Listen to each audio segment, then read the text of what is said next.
What is the most likely outcome of erythropoietin therapy? Improved BP control, improved exercise tolerance, increased ventricular hypertrophy, reduced likelihood of red cell aplasia, stabilization of renal function.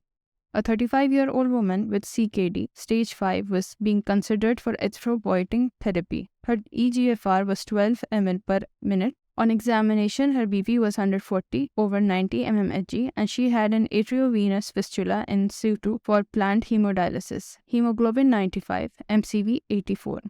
What is the most likely outcome of erythropoietin therapy? In a patient with chronic kidney disease, CKD stage 5, erythropoietin therapy is often initiated to address anemia. The patient's hemoglobin level is 95 gram per liter, which is below the normal range, indicating anemia. MCV is within normal range, indicating normochromic normocytic anemia, which is often encountered in a patient with CKD. Erythropoietin therapy is targeted for erythropoiesis, which will stimulate the bone marrow for the production of more and more RBC.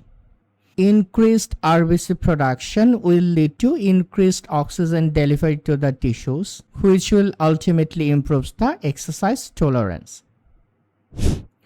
Erythropoietin therapy can lead to increased blood pressure due to increased red cell mass and blood viscosity. So erythropoietin therapy leads to worsening of the BP control rather than improvement. Red cell aplasia is a rare complication associated with erythropoietin therapy, usually due to underlying anti-erythropoietin antibodies. So ultimately, it will causes increased likelihood of red cell aplasia rather than reduced. Careful monitoring and proper administration should be advocated to reduce the risk of pure red cell aplasia, PRCA. Recommended strategies to reduce PRCA in erythropoietin therapy would be use of recombinant human erythropoietin products, avoid subcutaneous administration, minimize handling of the EPO vials, use single-dose vials, patient education, switching to a different erythropoiesis stimulating agent if required, proper storage and handling. If PRCA is suspected or confirmed, EPO therapy should be immediately stopped. Diagnosis should be confirmed with bone marrow biopsy and serum assay for anti-EPO antibodies. The patient's anemia should be managed with alternative treatments like blood transfusion until a safe and effective alternative to EPO can be identified. And for the definitive management of EPO antibody-mediated PRCA, immunosuppressive therapy should be considered under the guidance of hematologist to reduce the antibody levels. Erythropoietin therapy does not stabilize renal function. It is primarily used to manage anemia and does not have a direct effect on progression of CKD.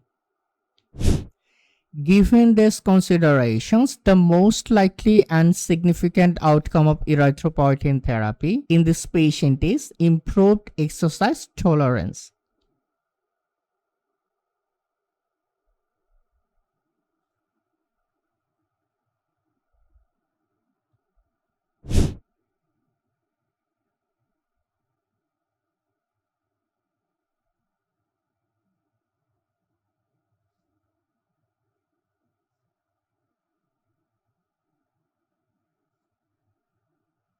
Erythropoietin therapy will stimulate bone marrow production of red blood cells and allow more oxygen delivery to her tissues for better exercise tolerance. Erythropoietin has the potential to worsen BP control, but studies have shown that its use is associated with reduction of left ventricular hypertrophy in patients with advanced renal impairment and anemia. It has no effect on renal function. There have been reports of erythropoietin-induced red cell aplasia, although this is now rare with the use of newer forms of erythropoietin.